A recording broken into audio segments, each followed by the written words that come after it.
Variety is the spice of life, isn't it? I'm going to be talking now about the rationale and the background for some of the activities that I do with the students in our public speaking classes at Clover Park Technical College that add variety to the course. These are things I've developed over the years, which you as a faculty member or a student in another institution might not want to try because you don't have time or because you don't think they'll work there, which is perfectly reasonable. As it turns out, I don't even use all of these things every time I teach the class because there isn't time.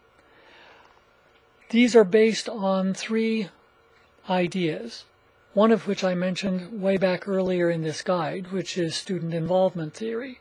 I believe that it's part of my obligation as an instructor every day, if I can, to make sure that the students in the classes here at Clover Park Technical College have a chance to build and strengthen and maintain relationships with each other that can support them in their studies.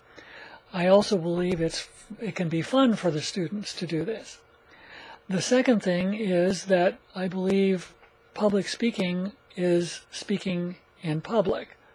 In other words, speaking in a public speaking class is fine. It's a challenge for many students, especially when they are new to the subject matter, but it really isn't public speaking. It's speaking to public speaking students.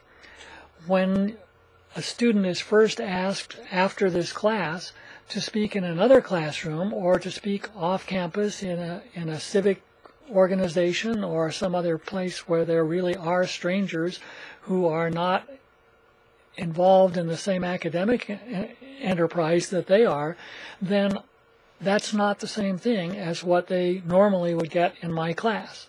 Even though I believe everything we do in our class is valuable, it's always in the back of my mind that the real kind of public speaking that I want students to be able to do is not something that I can accomplish in our classroom, no matter how long we're there.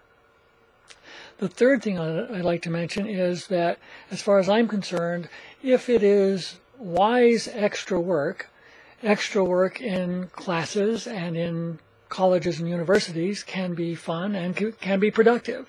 So I tend to be predisposed personally toward adding educational experiences to the curriculum whenever I can. In fact, I tell some people that one of my major heroes in life is Daniel Burnham of Chicago, who planned the World Columbian Exhibition of 1893. He was reputed to have said that his major dictum for people was, "Make no small plans." Public speaking and teaching public speaking are two of the most important and gratifying and fulfilling things in my own life, so I want to be sure that I make those things as rich and exciting and valuable as I possibly can. The optional activities that I'm going to describe for the rest of this section of the course guide are constructed with that kind of idea in mind. I want the students really to have the feeling that they are going from 0 to 60 in about 2 weeks, maybe even in 1 week.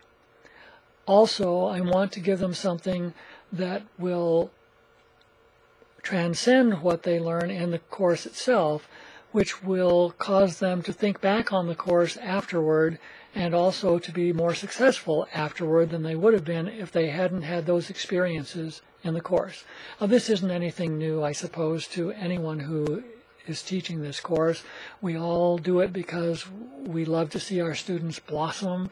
We love to see them gain skills that they didn't think they could gain. We love to see them gain confidence that they didn't have. But in any case, I'm going to explain some of the activities that I do with the students with these kinds of goals in mind.